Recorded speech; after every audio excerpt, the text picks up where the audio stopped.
Dan anak muda, Anda pemilik masa depan. Pemilu bukan tentang masa lalu. Pemilu bukan tentang yang kemarin. Pemilu Pilpres adalah tentang masa depan. Jangan biarkan keputusan tentang masa depan diambil oleh orang lain. Anak muda, ambil keputusan, tentukan masa depan lewat pemilu dan Pilpres 2024. Mas Anies.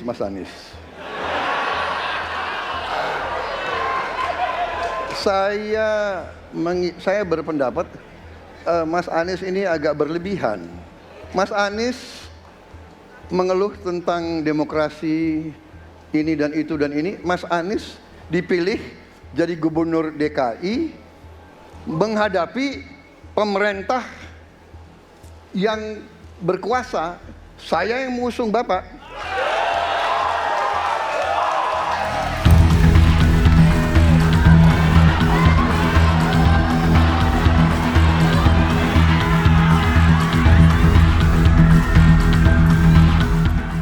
Desak Anies lahir dari rasa jenuh atas adanya praktek-praktek politik di setiap pemilihan presiden khususnya yang kita merasa prosesnya ini berjalan tanpa substansi yang kuat.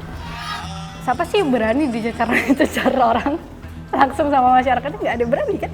Nggak ada orang nyali. Mereka beraninya cuma di belakang doang, nggak ada orang nyali untuk ngomong gitu, itu nggak ada. Indonesia forever, Wakanda no more. Gitu. Dan itu cukup viral. Kemudian itu sangat catchy. Perlawanan yang kuat ada pada rakyat itu sendiri. Bagaimana caranya biar rakyat melawan? Dengan pendidikan politiknya.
Anies menjelaskan kinerjanya di DKI Jakarta, Ganjar menjelaskan kinerja di DKI, menjelaskan kinerjanya Jokowi. Ya Allah, aduh.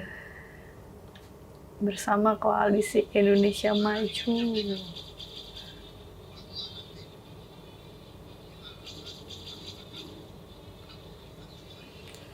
Tumat sih ini, terlalu memberikan harapan palsu sih.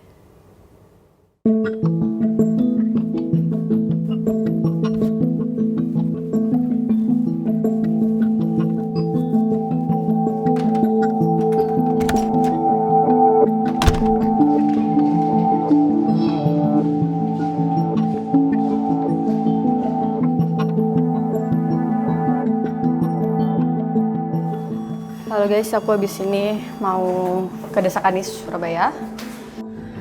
Dan keluar dari apartemen mau ke Desak Anies, dan jujur aku deg-degan dan excited di satu yang sama karena aku pengen banget bisa nanya langsung ke Pak Anies dan berdiskusi serta berdialog.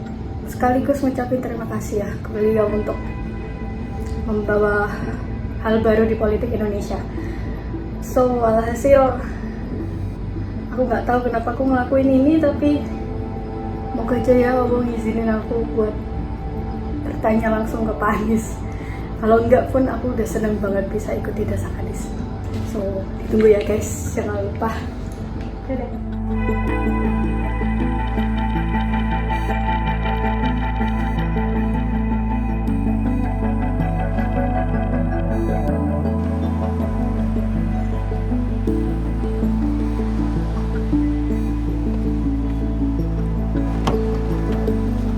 Pak.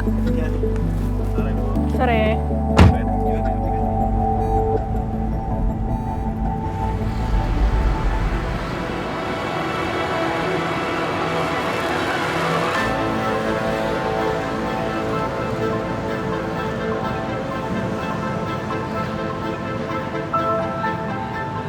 Hari ini merupakan hari pertama pendaftaran Capres-Cawapres Pemilu 2024. Sebelumnya, Ketua Divisi Teknis Penyelenggaraan KPU, Idam Holik mengatakan pihaknya membatasi jumlah pendukung maupun simpatisan yang mengantarkan pasangan Baca Pres dan Bacawa Pres mendaftar ke KPU.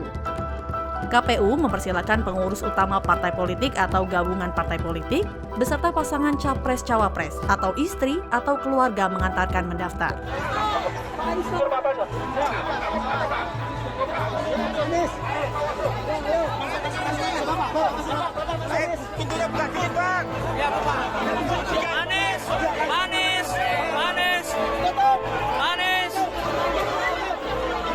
Terima kasih kepada Komisi Pemilihan Umum yang telah menyambut, membantu menyiapkan proses pendaftaran pagi ini sehingga berjalan dengan amat lancar. Sebuah awalan yang sangat baik yang menggambarkan kinerja profesional dari KPU kita sekarang ini.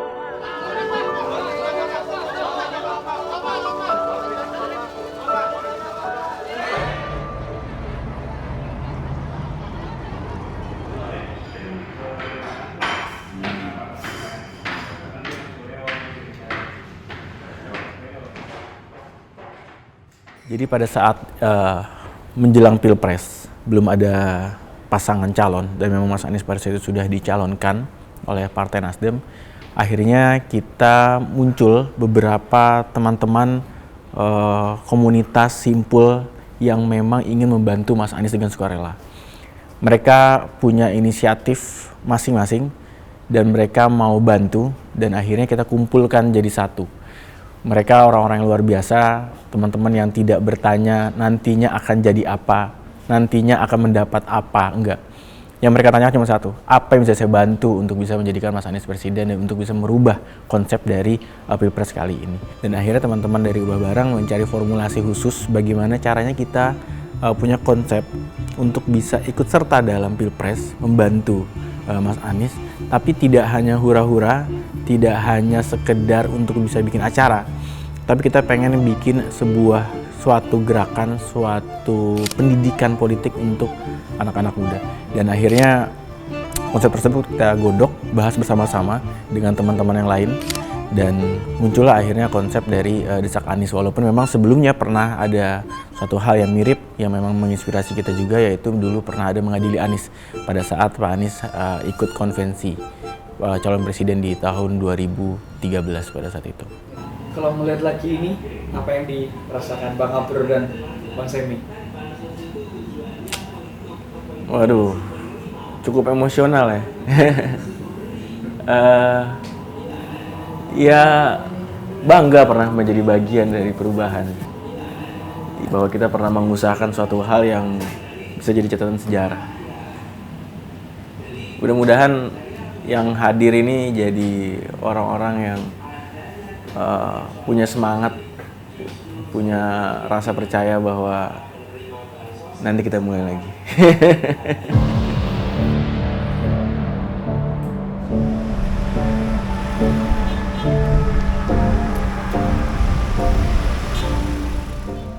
Jadi kita pengen kita melihat Mas Anies ini adalah sosok orang yang pada saat itu, kita lahir di 2003 akhir, kita melihat bahwa Mas Anies ini banyak sekali diserang oleh isu-isu fitnah, serangan-serangan yang tidak berdasar dan akan sulit terjawab selama ini.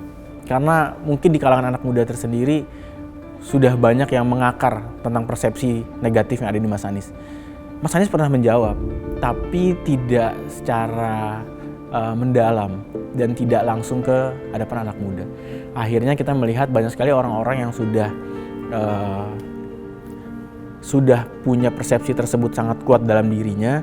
Ini yang harus disadarkan. Dan konsep Desak Anies akhirnya kita meminta untuk mereka hadir, orang-orang yang selama ini nyinyir, selama ini juga memandang Mas Anies dari sisi yang negatif. Kami undang mereka untuk bisa bertanya langsung, mendesak Mas Anies. Apapun yang mereka ragukan, apapun yang mau mereka klarifikasi, apapun yang mereka masih pandang negatif tentang seorang Anies Baswedan, bisa langsung ditanya face to face, dan bahkan setelah Mas Anies menjawab bisa kembali bertanya. Nah itu kan juga menjadi beban berat gitu. Nah itu di Desak Anies menjadi satu momentum untuk klarifikasi Mas Anies sendiri nggak? Iya, kami tidak mengatur pertanyaan, tidak menyarankan pertanyaan, dan tidak melarang adanya pertanyaan. Tapi memang ada aturan. Aturannya ya tidak boleh pertanyaan yang tertutup.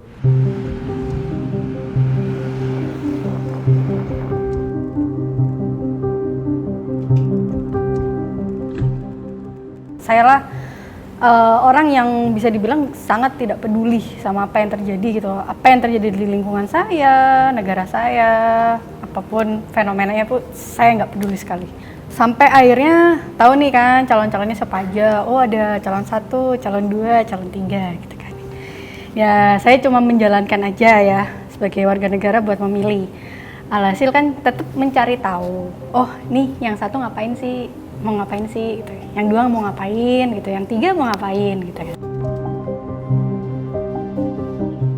Dan sampai satu momen saya mendengar soal Desak Anies. Pas waktu itu Desak Anies, lupa saya Jogja apa di mana gitu. Saya tonton pas waktu itu. Saya lihat, ih berani juga ya nyalinya gitu, ngobrol sama orang langsung. Gitu. Ketemu pas-pasan di tengah terus ditanyakin. Aku bisa ngerasain orang-orang itu dengan rasa ingin bertanyanya juga itu tuh kerasa banget saat ngelewatin turun gitu. Mungkin mereka lagi nanti-nantiin ya kita ngomongin apa gitu, aku mau ngomongin apa, mungkin itu bisa dirasain sih. Berani ya. Jawabannya pun saya nggak bilang jawaban Pak Anies itu selalu benar atau apa di Desaknya enggak. Tapi yang saya lihat di fenomena Desak Anies saat itu adalah seorang yang punya nyali gitu ya, punya berani nyali dan ingin, ayo silakan uji saya, kualitas saya. Dan itu yang berhasil membuat orang yang seperti saya yang nggak peduli gitu ya, penasaran. Jadi motivasi paling terbesar untuk datang ke Desak Anies Surabaya adalah karena rasa penasarannya itu. Dan saat tahu ya Desak Anies Surabaya bakal ada tuh, langsung tuh isi Google Form kan, disuruh isi tiket dulu ya.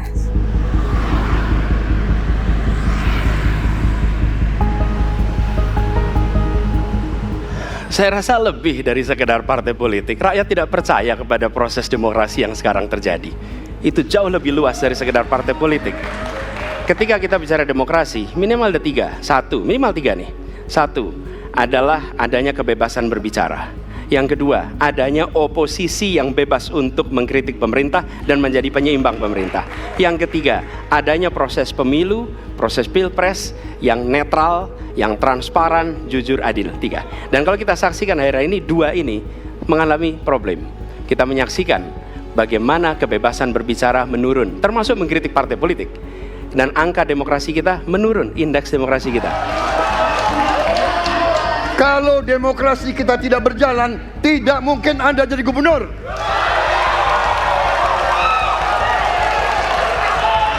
Kalau Jokowi diktator, Anda tidak mungkin jadi gubernur. Saya waktu itu oposisi, Mas Anies. Anda ke rumah saya, kita oposisi, Anda terpilih. Waktu habis, Bapak. Harap tenang, Bapak Prabowo. Baik, para pendukung, kami mohon untuk tenang, para pendukung. Para pendukung. Baik.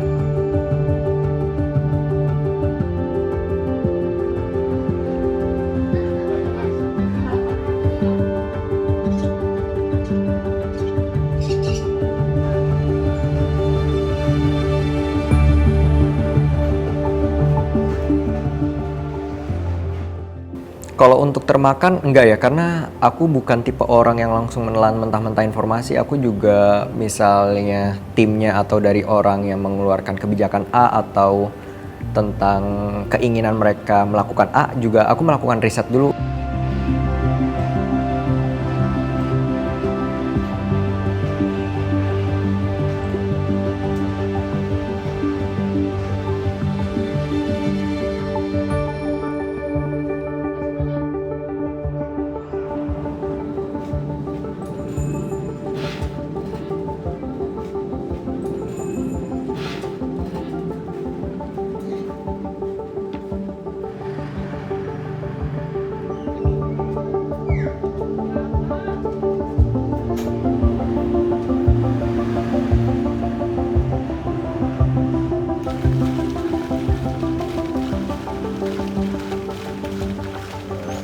Visi misi dari partainya atau kandidatnya atau calonnya, ya. Lebih maju lagi media sosial yang terlepas dari sekat-sekat birokrasi pers, redaksi pers. Jadi kadang-kadang nggak ada bedanya antara yang sudah berpendidikan tinggi dengan yang rendah gara-gara media sosial. Karena media sosial ini mampu mengeksploitasi, mengkapitalisasi pikiran-pikiran itu menjadi satu kekuatan. Kalau dulu kan aku cuman sebatas tahu politiknya ya udah sebagai pemilih aja, tapi kalau untuk sekarang kan karena memang udah kuliah dan ya memang baru 2 semester sih, tapi kan memang sedikit banyak belajar lah tentang politik-politik. Sebelum dan setelah aku ikut politik praktis, mungkin aku melihat perbedaan bagaimana cara aku menyampaikan pendapat dan lain-lain sih Kak.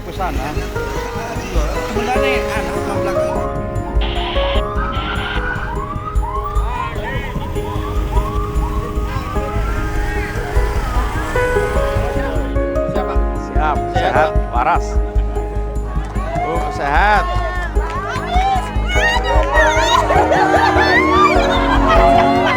Teman-teman pelajar boleh angkat tangan dan mahasiswa. Wih, apa itu Pak di belakang? Aku berangkat ke Banyuwangi, lalu di situ aku banyak nge-set up tentang lokasinya, lalu juga peta-peta kayak ya seperti tenda, bangku, dan lain-lain. Jadi aku membantu men-set up dengan Mas Ari dan teman-teman yang lain. Sebenarnya kalau untuk izin, untuk izinnya baru ke orang tua sih ya. Karena kan aku juga ngelihat juga nih peraturan gimana sih sebenarnya kalau anak sekolah tuh ikut-ikut aktif di politik seperti itu kan ya. Dan aku rasa nggak ada peraturan yang aku langgar. Jadi ya itu pure bener abis sekolah sih sebenarnya. Jadi setelah lagi jam istirahat kalau nggak salah aku diskusi sama temen. Kayak seru nih ya kalau kita ikut politik langsung nih anak SMA gitu loh. Bagaimana fasilitas kesehatan di sana itu dipenuhi? Kami merasakan seperti Bapak. Kenapa? Jakarta itu kota yang punya kepulauan. Disitulah aku memutuskan untuk memilih pasangan Anies Muhaimin pada saat itu. Jadi aku masuk deh ke ikut desak Aniesnya dan lain-lain. Menurut aku dengan anak SMA mendapatkan kesempatan seperti ini, it's a big opportunity. Di beberapa teman aku, entah itu teman sekolah, teman main, dan lain-lain, itu masih banyak swing voters, Mas. Jadi sebenarnya desak Anies ini membantu mereka dalam menentukan pilihan. Ibu Bapak sekalian, terima kasih. Ini adalah desak pertama kali di Kampung Nelayan. Siap. Insya Allah membawa keberkahan buat kita semua. Amin. Terima kasih buat semua yang hadir. Dan salam untuk keluarga, salam untuk warga semuanya. Insya Allah perjumpaan ini bukan yang terakhir. Suatu saat kita berjumpa lagi. Terima kasih. Assalamualaikum warahmatullahi wabarakatuh.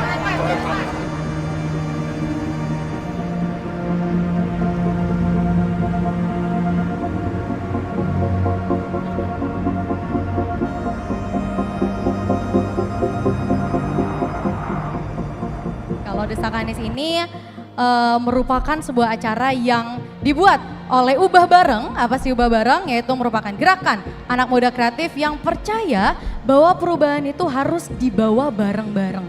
Bareng-bareng teman-teman. Kayak kita semua yang ada di sini, siapa di sini yang menginginkan perubahan? Saya mendesak kepada Pak Anies, Mbak, supaya mempermudah cari surat kontrol semudah-mudahnya, kalau perlu nggak usah langsung Itu aja nggak usah dari dokter pribadi ke ini ke ini. Jangan. Bener. Wong mlaku wis rekoso kok diingel-ngel. Bener. Tepuk tangan. Itu nggih. Sebenarnya kalau kita ngomongin demokrasi hari ini, yang kurang itu adalah proses deliberatifnya. Proses deliberatif ini kan hadir dari ruang publik ya. Ruang publik ini mesti diisi pembicaraan terkait politik, demokrasi, hak asasi manusia, dan lain sebagainya. Ketika ruangnya itu ditutup gitu ya, maka dari itu partisipasi akan rendah gitu. Kami dari Ubah Bareng sebenarnya melihat itu, bagaimana sebenarnya proses deliberatif itu harus dibuka. Demokrasi ini udah nggak bisa ditutup-tutupin. Ini pertanda bahwa demokrasi sedang dilucuti. Bila demokrasi itu minimal tiga. Satu, adanya oposisi. Dua, adanya kebebasan berbicara. Tiga, adanya pemilu yang bebas. Maka kita menyaksikan kebebasan berbicara, kita mengalami penurunan yang luar biasa. Kalau tidak ada penurunan, tidak ada kaos-kaos bertuliskan Wakanda Nomor Indonesia Forever. Nah. Dampak tidak terhitungnya adalah proses politik yang membaik. Ini bagian dari partisipasi menurut saya pribadi gitu ya, yang akhirnya semua bisa merasakan, nggak hanya satu tokoh Anies Baswedan saja. Ya, memang dari adanya atau lahirnya Desak Anies, kami memilih proses politik yang partisipatif. Secara metode, kami mendorong tokoh untuk bicara di ruang publik gitu. Ruang publik ini ruang yang tidak terbatas gitu. Siapapun bisa akses, siapapun bisa nanya, bahkan siapapun bisa ngerecokin.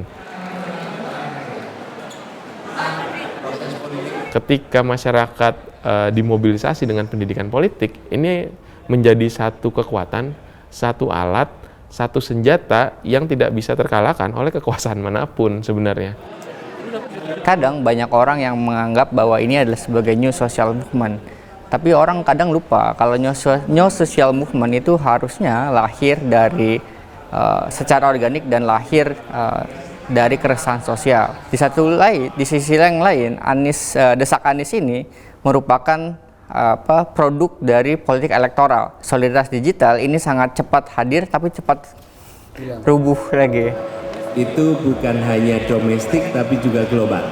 Sosial media karena digital, mereka tidak punya ikatan emosi yang begitu besar. Ruang antara digital dan nyata itu melahirkan kontrol baru dan itu tidak pernah dilihat banyak oleh orang. Bahwa Desak Anies mau bagaimanapun, dia adalah produk elektoral dan dia pasti akan menempatkan Anies atau kandidatnya menjadi highlight utama daripada pertanyaannya. Menariknya, justru saya melihat Desak Anies ini adalah titik temu antara aktivis PKS dengan aktivis PKB di mahasiswanya.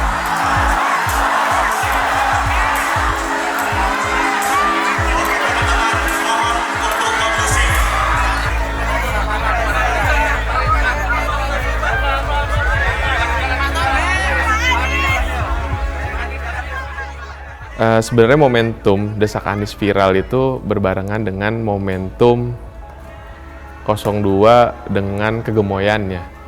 Jadi sebelum Desak Anies tumbuh viral itu dulu tuh sebenarnya. Dibarengi dengan gemoy, akhirnya tren gemoy itu meningkat juga, tapi dibarengi dengan tren Desak Anies.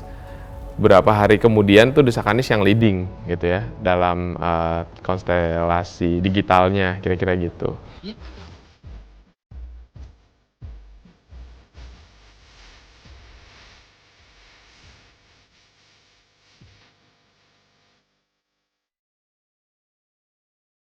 Akan mengikuti karena nggak bisa partisipasi itu dipaksakan. Nah, jatuhnya mobilisasi lagi gitu. Dan ketika mobilisasi sebenarnya orang itu aja. Kita sedang tidak menambah personil atau orang yang akan memilih kita ketika itu dimobilisasi. Makanya narasi organik jadi penting dalam setiap agenda Desak Anies.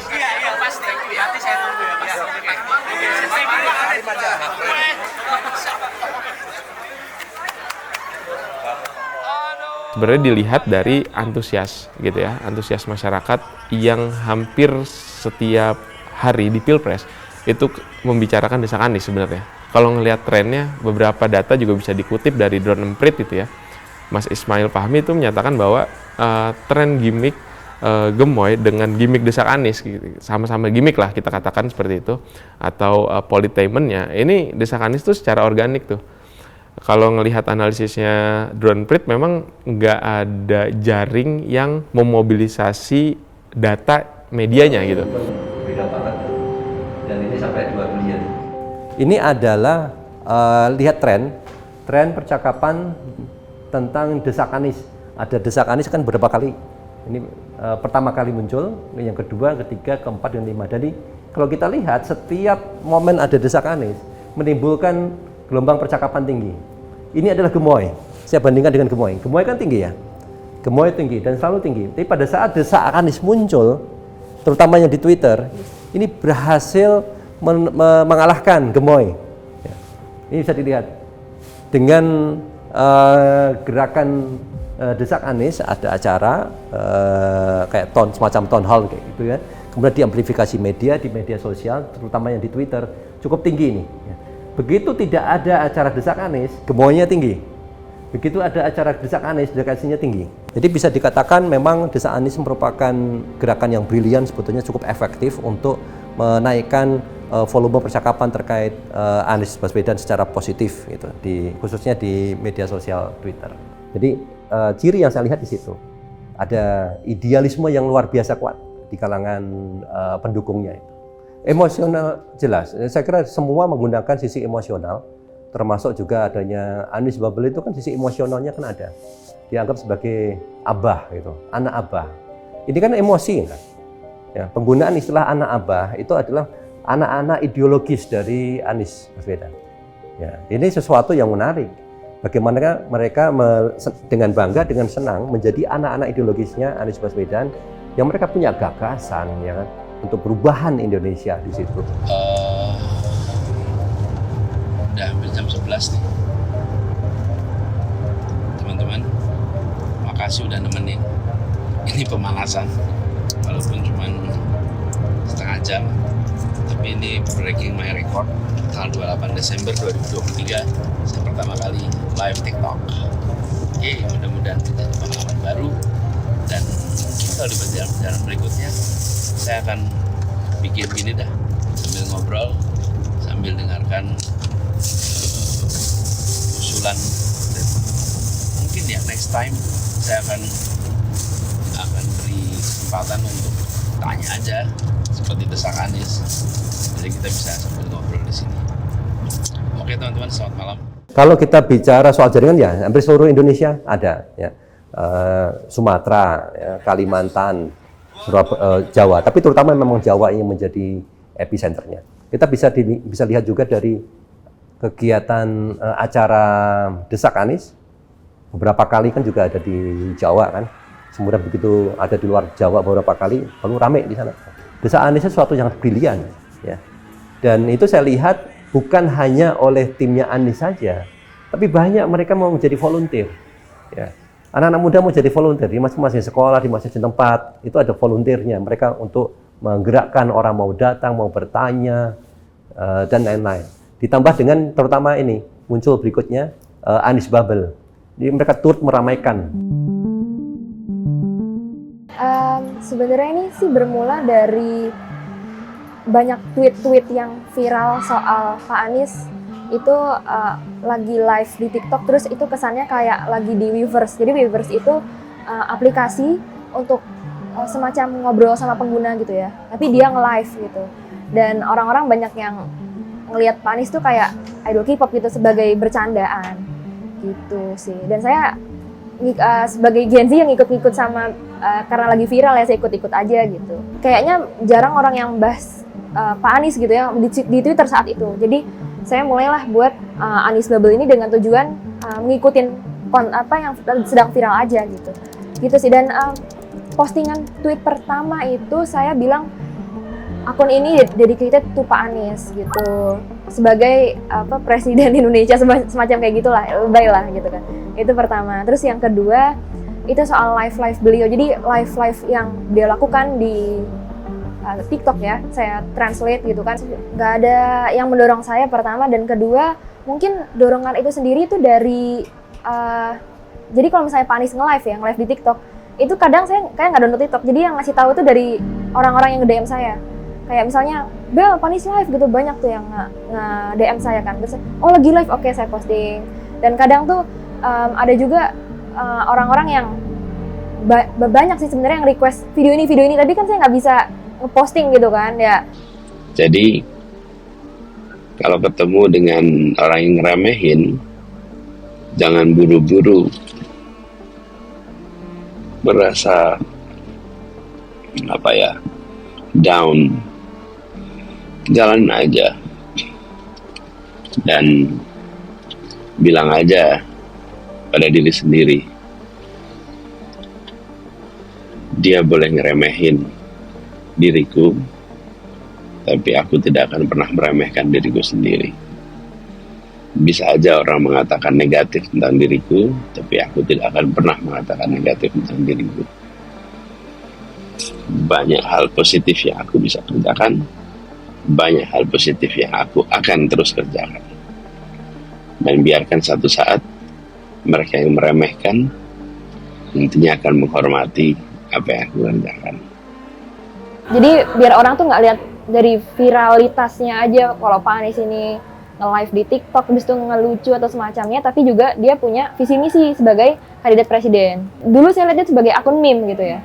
Tapi mungkin orang-orang tidak melihat seperti itu, kan pandangan orang kan kita nggak tahu juga ya. Jadi ada orang yang seriusin, atau yang awalnya saya kira ini sebagai biar anak muda tuh jadi tahu soal politik, tapi malah diseriusin Pak Anies jadi seorang idol K-pop, kan saya nggak tahu, jadi bukan itu ya.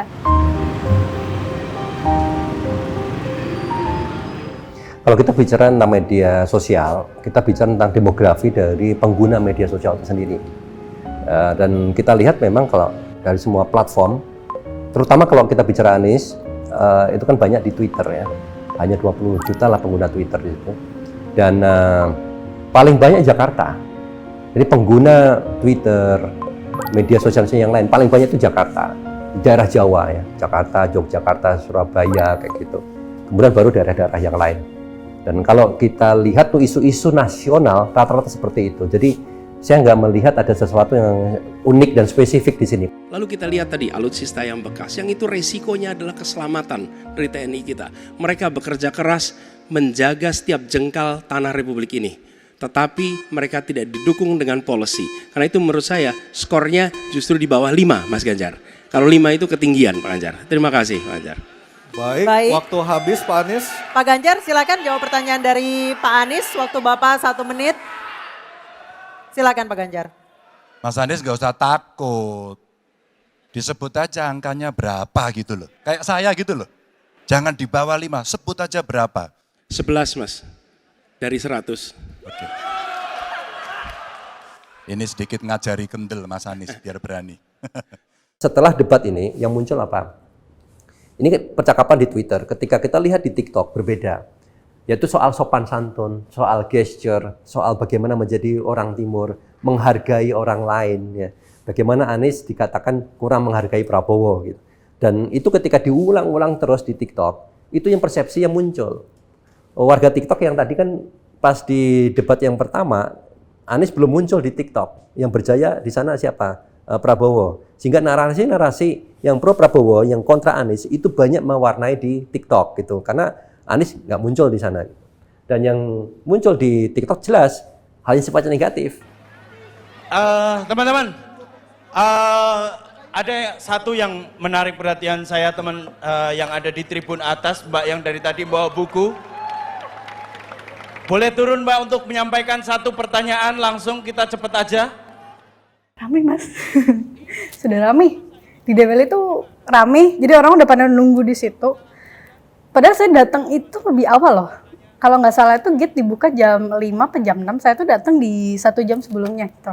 Dan udah rame, udah rame di situ. Ya udah saya ikut antri aja sama orang-orang di situ, antri duduk, nggak antri duduk, antri berdiri sama rame sambil mikir gitu kayak gila ya bisa buat orang mau ke sini padahal ini cuma politik kan. Butuh pemimpin demokratis. bukan memberi makan gratis.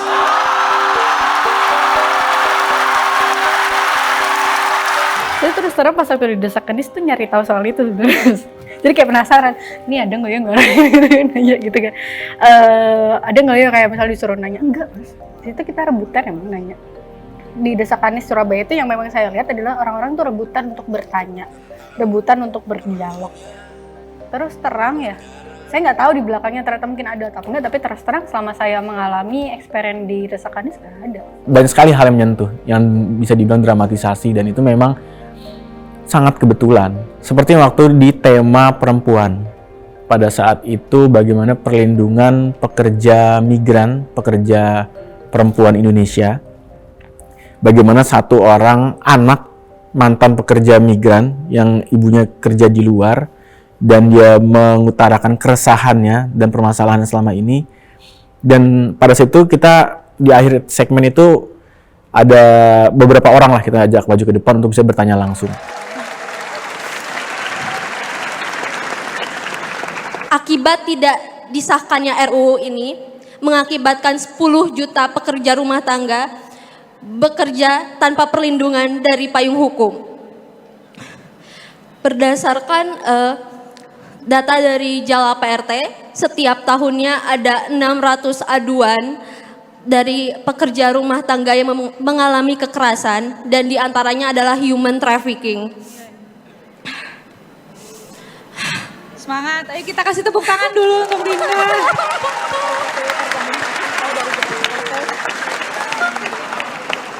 Karena pengesahan RUU ini ada masalah tentang bias gender, lalu perbedaan kelas sosial, dan juga relasi kekuasaan, sehingga banyak sekali kasus yang akhirnya berujung damai karena kekuasaan dari majikannya. Yang ingin saya tanyakan adalah, seperti yang kita semua tahu, pengesahan RUU ini ada di tangan para pejabat, yang dimana mayoritas dari pejabat pasti mempekerjakan pekerja rumah tangga yang didominasi oleh perempuan. Bagaimana langkah yang akan Bapak ambil untuk menjamin hak-hak pekerja rumah tangga? Karena selama ini undang-undang ini ditunda selama 20 tahun karena tidak ada yang mewakilkan suara dari pekerja rumah tangga. Baik, terima kasih. Mantap, Dinda.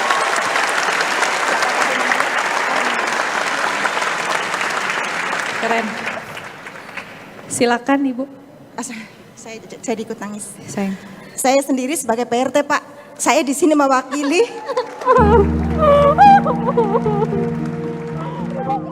Si anak ini bertanya sambil menangis haru gitu ya, berusaha sampai merinding. Ternyata pada saat dia bertanya tentang keresahan ibunya yang menjadi pekerja migran, di sebelah dia itu berdiri seorang ibu yang juga pekerja migran. Saat dia menyampaikan keresahannya itu, si ibu bilang, "Nak, ibu juga pekerja migran, kita sama. Saya tahu banget keresahan yang kamu alami." Dan dia berpelukan dan di situ nangis, dan itu semua orang yang ada di situ nangis. Betapa pilunya perjuangan mereka. Bagaimana dari sisi seorang anak yang ibunya menjadi korban, yang sampai keluarga jadi korban, dan si korban walaupun dari keluarga yang lain, tapi ternyata ini menjadi keresahan yang masif di Indonesia. Dan hal itu banyak sekali terjadi di beberapa tempat gitu ya. Termasuk bagaimana kita di Banyuwangi yang memang ada nelayan harus 12 jam berlayar untuk bisa datang ke Desa Kadis dan lain-lain.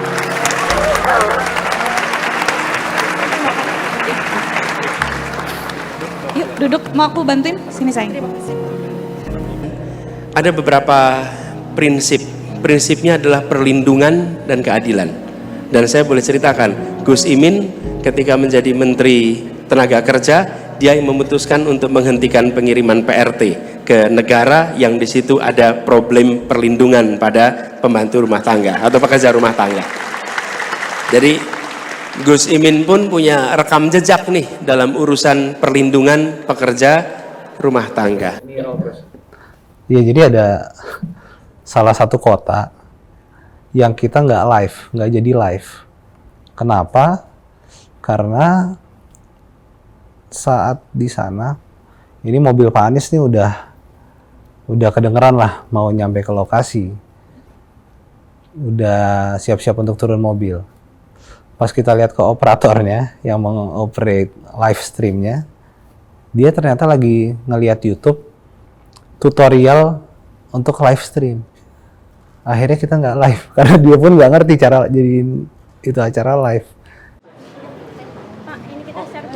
Atas Mbak Nuwun Anies. Buat WA Group nanti seluruh kecamatan di Bantul Timur untuk UMKM yang istilahnya untuk juga tim suksesnya pemenangan Pak Anies pripun mohon izin. Kira-kira diizinkan ya WA Group istilahnya nanti jual beli ada masyarakat sekitar mereka ada yang jual ada yang beli di WA Group tersebut seperti itu.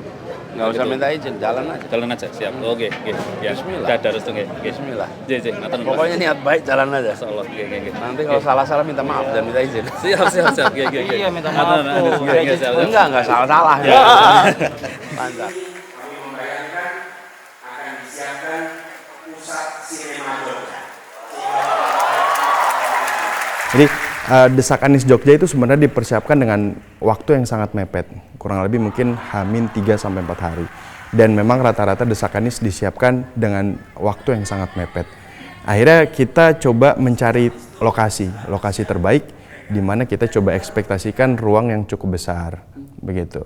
Nah, ada satu usulan dari teman-teman Jogja adalah pendopo Diponegoro.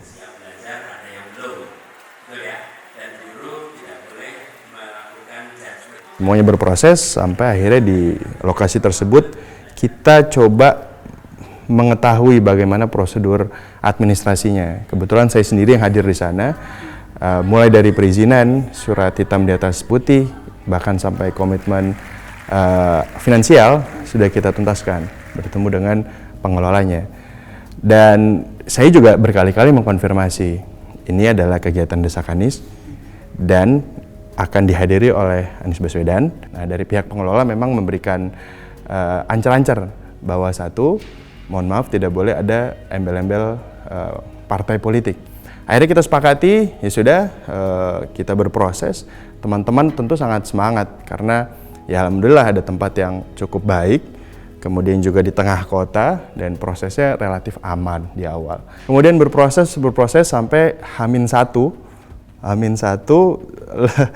kurang lebih jam 7.30 malam gitu, 7.30 malam kita lagi nurunin sound sama beberapa teman, tiba-tiba HP saya berdering, nyala, saya angkat, ternyata informasi dari pihak pengelola.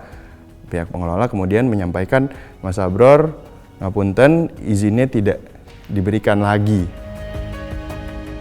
Bayangkan kita punya tanggung jawab kepada 4.000 pendaftar, punya tanggung jawab kepada Timnas yang sudah kita, dalam tanda petik, kita minta jadwalnya Pak Anies untuk hadir. Kita juga punya tanggung jawab ke ekspektasi relawan, teman-teman muda yang punya semangat.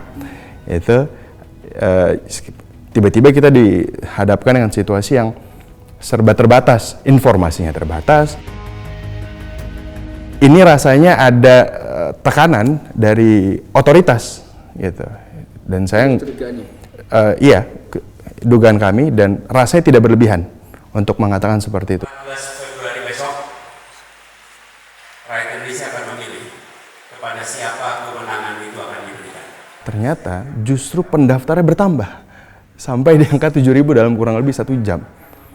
Justru kami menganggap ini adalah dukungan kepada kami. Kita udah siap-siap untuk mengatakan Desak Anies Jogja di cancel gitu.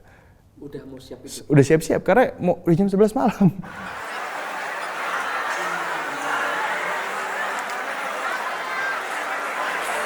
Kita akhirnya disambungi oleh salah satu pihak yang memang berkeinginan menghibahkan tempatnya gitu, jam 11 malam. Jam 11 malam dengan posisi beliau adalah seorang pengusaha, posisi ini bisa jadi mempengaruhi usahanya, bisa jadi punya konsekuensi. Tapi beliau justru mengatakan, saya tahu Desak Anies bukan forum politik yang mendukung fanatisme buta, silakan dipakai. Ya sudah, akhirnya dilaksanakan Alhamdulillah sukses. Dan setiap menentukan wilayah atau titik, kami selalu koordinasi sebenarnya. Kenapa harus di titik itu gitu? Kenapa harus di titik A, titik B? Tiba-tiba udah di titik B diusir sama pemerintah pada waktu itu ya. Bukan sama pemerintah, izinnya tidak dikeluarkan lah, kira-kira gitu. Entah siapa yang menentukan, kami merasa ini ada semacam sabotase mungkin terlalu berlebihan, tapi memang ada ketakutan ya pemerintah setempat ketika kita sedang mengadakan agenda. Pada waktu itu kan sudah pergantian PJ setahu kami, jadi itu cukup sensitif gitu ya. Hari ini kita tuh harus menentukan one man one vote gitu. Buat apa ada slogan itu ketika prosesnya ditentukan oleh elit saja gitu.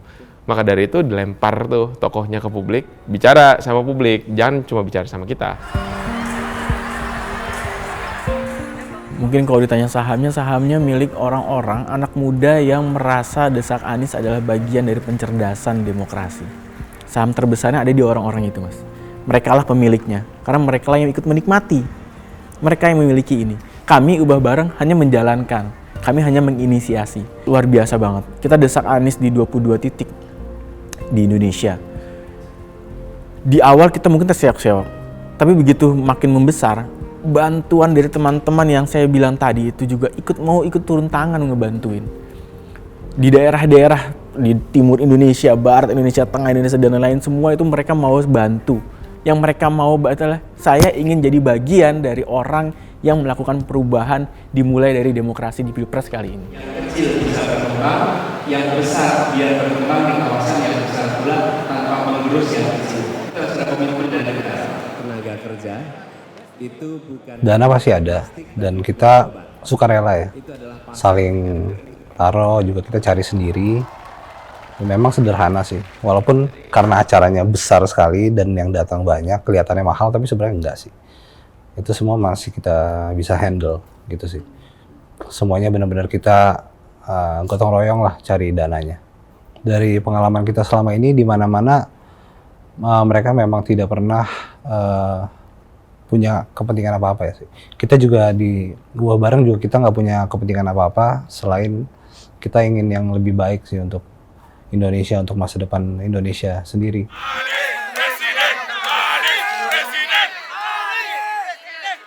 Kalau saya melihat kenapa kemudian elektabilitas Anies ini naik, justru karena Anies berhasil gitu ya menampilkan citra dirinya yang moderat, bukan semata-mata dari desak Aniesnya gitu.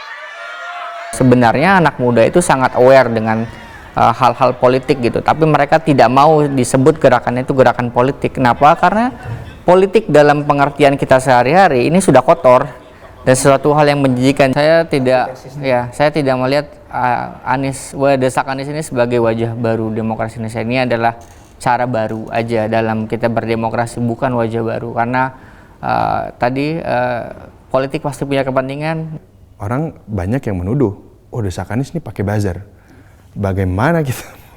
Saya cuma jawab, gimana caranya kita punya buzzer? Saya sendiri tahu desak Anies dari awal sampai akhir dan nggak pernah ada perbincangan tentang buzzering atau memanipulasi algoritma.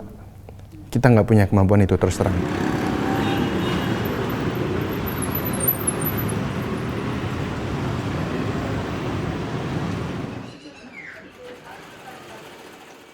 Aku kan basisnya memang di Jakarta ya which is Pak Anies tuh sempat memimpin DKI 1, jadi begitu banyak lah teman-teman aku yang kenal dengan Pak Anies, tapi kenal hanya sebagai gubernur aja Mas, kenal hanya sebagai pembuat kebijakan aja, tapi dalam merumuskan kebijakan, dalam mengkuliti isi pemikirannya, mungkin banyak dari teman-teman aku tuh yang belum tahu. Jadi aku rasa desak Anies ini berpengaruh besar dalam teman-teman aku memilih Pak Anies sih, karena teman-teman aku juga misalnya aku lagi sekolah atau lagi istirahat adalah diskusi-diskusi kecil atau enggak aku nyeletukin nanya udah nonton ini belum tuh, bahkan di grup WhatsApp ya selama pra pemilu itu aku lumayan berisik lah kalau di situ.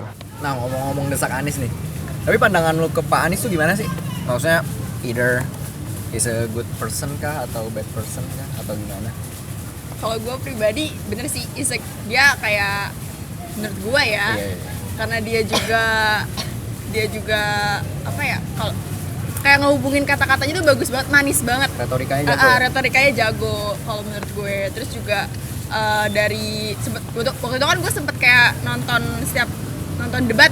Nah dia tuh kan setiap dikasih pertanyaan selalu kayak nyusun kata tuh bagus banget, dan kayak itu kayak nah ini gue nih yang gue cari nih gitu. Yang jago retorika.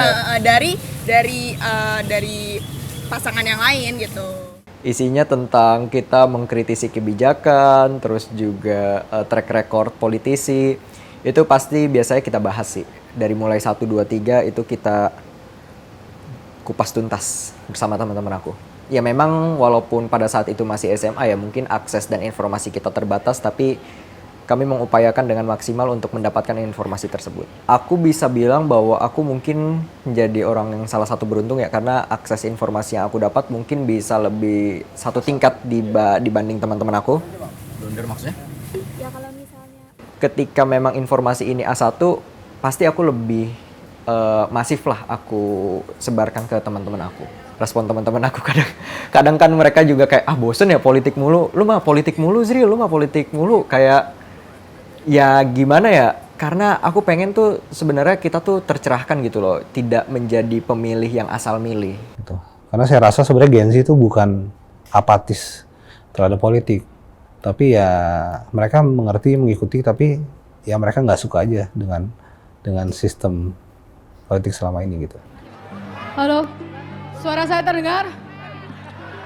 Saya terima kasih untuk teman-teman Tribun atas diskusinya sama saya. Terima kasih banyak. Selamat malam Pak.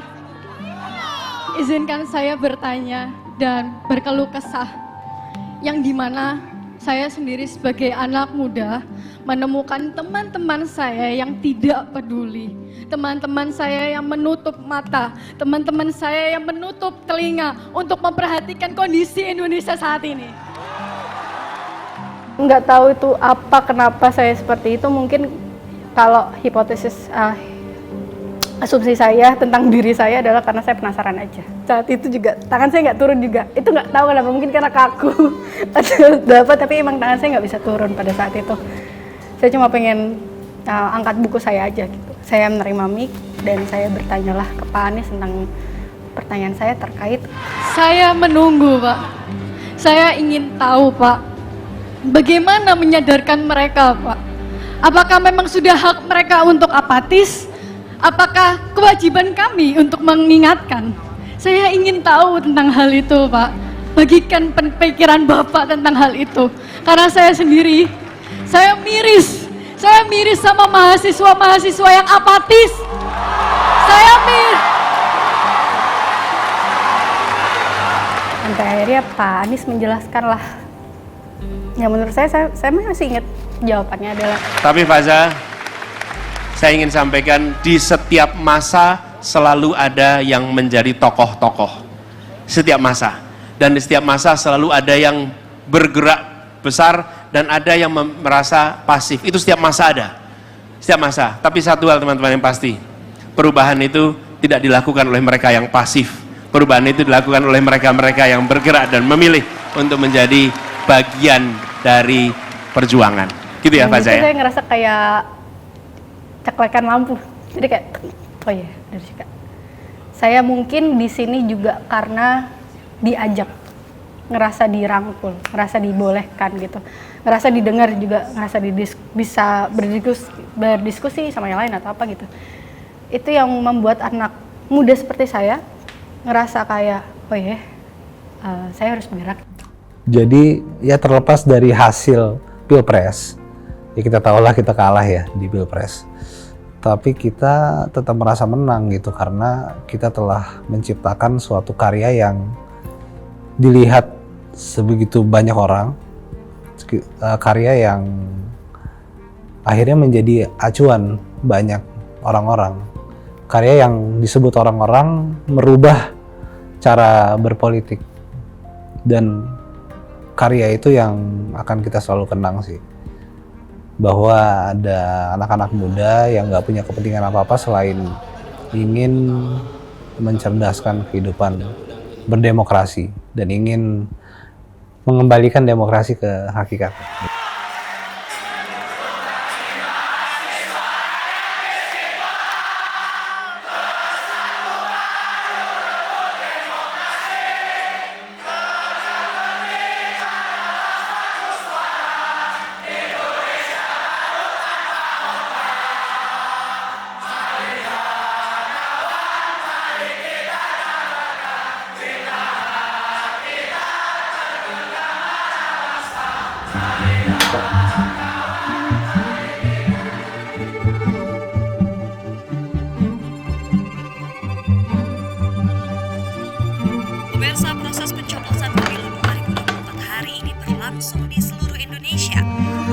Presiden dan Wakil Presiden juga hadir memberikan hak mereka di TPS masing-masing. Ada pergerakan para calon presiden dan wakil presiden yang sejak pagi telah berdatangan ke TPS masing-masing untuk memberikan hak mereka.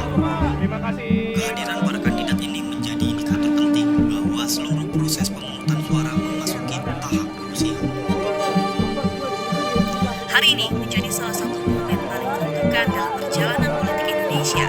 Seluruh warga negara yang tercatat sebagai pemilih sedang memberikan suara mereka dalam pemilu 2024. Sementara penyelenggara di ribuan TPS bekerja memastikan proses pemungutan suara berjalan sesuai ketentuan. Di saat yang bersamaan, perhatian publik juga tertuju pada pergerakan para calon presiden dan wakil presiden yang sejak pagi telah berdatangan ke TPS masing-masing untuk memberikan hak pilih mereka.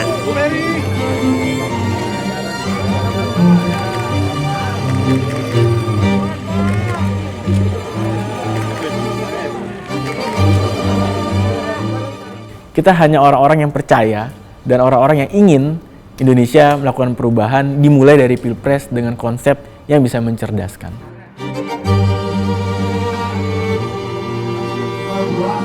Menurut saya memang politik itu kan nggak ada yang bisa dipercaya ya. Siapapun orangnya, kadang mereka bisa berubah. Namanya manusia kan berubah-berubah. Jadi jangan membuat kita sampai percaya 100% sama mereka akan benar-benar mengurus kita. Dan itu yang memang harus dimiliki seluruh warga negara kita. Apapun takdir yang ditetapkan oleh Allah Subhanahu wa taala, oleh Tuhan Maha Kuasa nanti, kami akan bersama dengan gerakan perubahan.